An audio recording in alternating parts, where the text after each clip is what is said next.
Israel সর্বাধুনিক অস্ত্রশস্ত্র শুধু মজুত করে ডেভেলপ করে ক্ষান্ত থাকেনি, বিশাল আর্সেনাল গড়ে তুলেছে নিউক্লিয়ার ডিভাইসে। নৈতিক এবং সর্বাত্মক আপনার কমরেডারি ছিল ইরানের রাষ্ট্রপতি এবং পররাষ্ট্রমন্ত্রী। তো ফলে এই দুইজনকে বিদায় করতে বা নিকেশ করতে সক্ষম হওয়ার পুরো লাভটাই কিন্তু ইসরায়েলের হয়েছে। অত্যাধুনিক মারণাস্ত্র কিংবা রিমোট ডিভাইস ব্যবহার করেছে কিনা সেটাও হয়তো ভবিষ্যতে জানা যাবে। তবে এতে কোনো সন্দেহ নেই যে ইসরায়েলের লিডারশিপ এক ধরনের স্বস্তি অনুভব করবে এই দুর্ঘটনার কোট আনকোট মধ্য দিয়ে। ইরান হচ্ছে উদীয়মান আঞ্চলিক শক্তি। আপনার মধ্যপ্রাচ্যের দেশ এবং গালফ জুড়ে যে অঞ্চলটি আছে, এবং ইসরায়েল লেভেন্টের সবচাইতে শক্তিশালী রাষ্ট্র, tiny little in terms of geographic depth, কিন্তু আমি বলবো সবচাইতে শক্তিশালী রাষ্ট্র এই অঞ্চল। তো ফলে আপনার ইরান এবং ইসরায়েল দে আর আর্চ রাইভালস।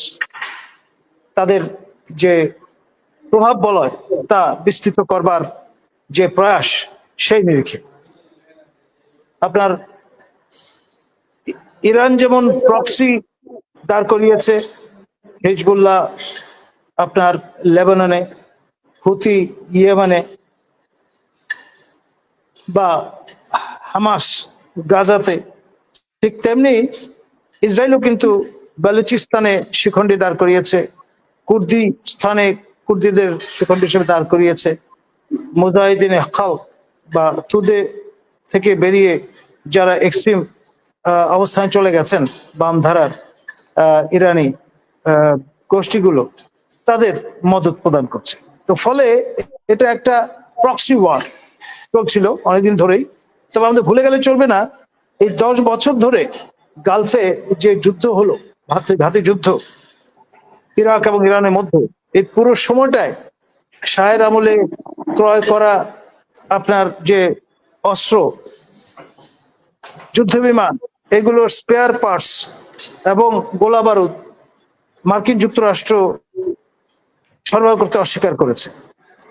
ফলে এই যুদ্ধ আপনার মেশিন, ওয়ার মেশিন সচল রাখার প্রয়োজনে একান্ত অনিচ্ছায় বাধ্য হয়ে ইরানকে নির্ভর করতে হয়েছে ইসরায়েলের উপর।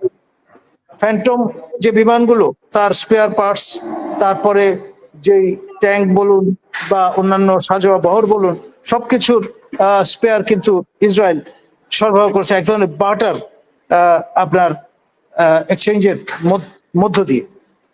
ইসরায়েলের বাজার সয়লাভ হয়ে গিয়েছিল ইরানি পেস্তা বাদামে, মানে অস্ত্রের বিনিময়ে পেস্তা বাদাম সরবরাহ করছে, কিছু একটা তো দিতে হবে, বিনিময় করতে হবে, সেই কারণে।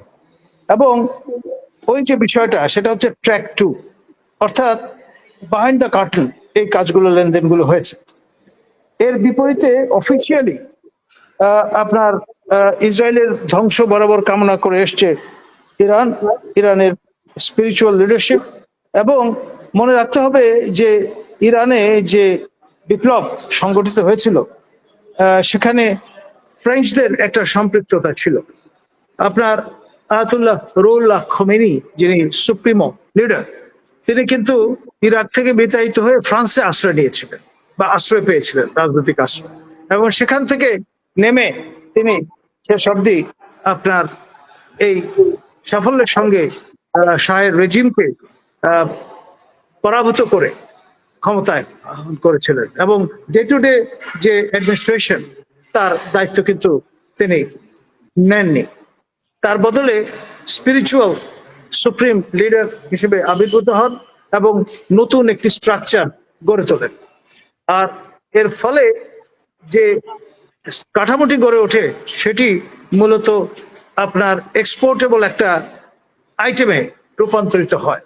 এবং ইসরায়েল সর্বাধুনিক অস্ত্রশস্ত্র শুধু মজুত করে ডেভেলপ করে ক্ষান্ত থাকেনি, বিশাল আর্সেনাল গড়ে তুলেছে নিউক্লিয়ার ডিভাইসে। তো ফলে আপনার ইরানও সেটা জানে এবং কোন রকম হঠকারিতায় তারা পারতপক্ষে যায়নি। কিন্তু ইসরায়েল যদিও দায় স্বীকার করেনি, দামাস্কাসে যে কনসুলেট সেটি ধ্বংসপ্রাপ্ত হওয়ার পরে ইরান রিটালিয়েশনে যায় এবং জানান দিয়ে সেই কাজটি তারা করেছিল। ফলে তাদের লক্ষ্য ছিল আপনার ফেস আপহোল্ড করা এবং সেই সঙ্গে মিনিমাম সিভিলিয়ান ক্যাজুয়ালিটি যাতে হয় সেটা এনশিওর করা। এবং এরপরে ইসরায়েল আবার ডিকয় সাজিয়ে আপনার আরেকটি পাল্টা জবাব দেওয়ার চেষ্টা করেছিল এবং তারই ধারাবাহিকতায় আমি মনে করি যে এই কাণ্ডটি ঘটেছে। অর্থাৎ আপনার গাজা যে হামাস গোষ্ঠী, তাদের নৈতিক এবং সর্বাত্মক আপনার কমরেডারি ছিল ইরানের রাষ্ট্রপতি এবং পররাষ্ট্রমন্ত্রী। তো ফলে এই দুইজনকে বিদায় করতে বা নিকেশ করতে সক্ষম হওয়ার পুরো লাভটাই কিন্তু ইসরায়েলের হয়েছে। এখন যে অত্যাধুনিক অস্ত্র শস্ত্রে ইসরায়েল সজ্জিত, গোপন অস্ত্র যেটি বা সারা বিশ্ব জানে না, সেইগুলো প্রয়োগ করে এই কাণ্ডটি যদি করে থাকে তাহলে অবাক হওয়ার কিছু থাকবে না। আর যেই হেলিকপ্টারটায় এই ঘটনাটি ঘটেছে তা কিন্তু আমেরিকান আপনার আমদানি করা হেলিকপ্টার এবং এই যেহেতু ইউএস বিল্ড হেলিকপ্টার, সেই জন্য সেটা রিমোটের মাধ্যমে আপনার ভূপাতিত করা তুলনামূলকভাবে সহজ। সেই ধরনের অত্যাধুনিক মারণাস্ত্র কিংবা রিমোট ডিভাইস ব্যবহার করেছে কিনা সেটাও হয়তো ভবিষ্যতে জানা যাবে। তবে এতে কোনো সন্দেহ নেই যে ইসরায়েলের লিডারশিপ এক ধরনের স্বস্তি অনুভব করবে এই দুর্ঘটনার কোট আনকোট মধ্য দিয়ে। ইসরায়েল এবং আরব বিশ্ব বনাম ইসলামিক উম্মাহ, এখানে যে ইনস্টিটিউশন গুলো গড়ে উঠেছে, আরব লীগ বলুন, ওআইসি বলুন, এই প্রতিষ্ঠানগুলো খুব লুকওয়ার্ম এবং মিক রেসপন্স প্রদান করে অভ্যস্ত এবং এই সদস্য রাষ্ট্রগুলো তাদের মধ্যে যথেষ্ট পরিমাণে অনৈক্যের বীজ নিহিত আছে। ফলে আপনার একটা নিন্দা প্রস্তাবও শক্ত ভাষায় হাজির করতে নানান রকমের দ্বিধাদ্বন্দ্বের মধ্যে পড়তে হয় ফোরামগুলোকে।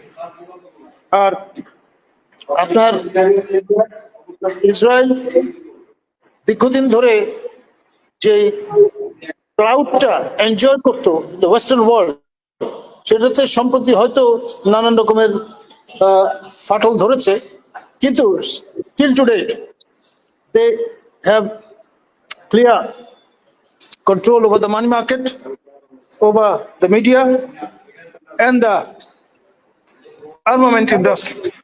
তো ফলে আপনার আরব এবং মুসলিম বিশ্বের অধিকাংশ রাষ্ট্রকেই তাদের অর্থনীতি, তাদের অস্ত্রশস্ত্রের যোগান, এইসব কারণে নির্ভরতা আছে। তো ফলে এর একটা ইম্প্যাক্ট আমরা দেখতেই পাই এদের এই সংগঠনগুলোর আচরণ। ধন্যবাদ।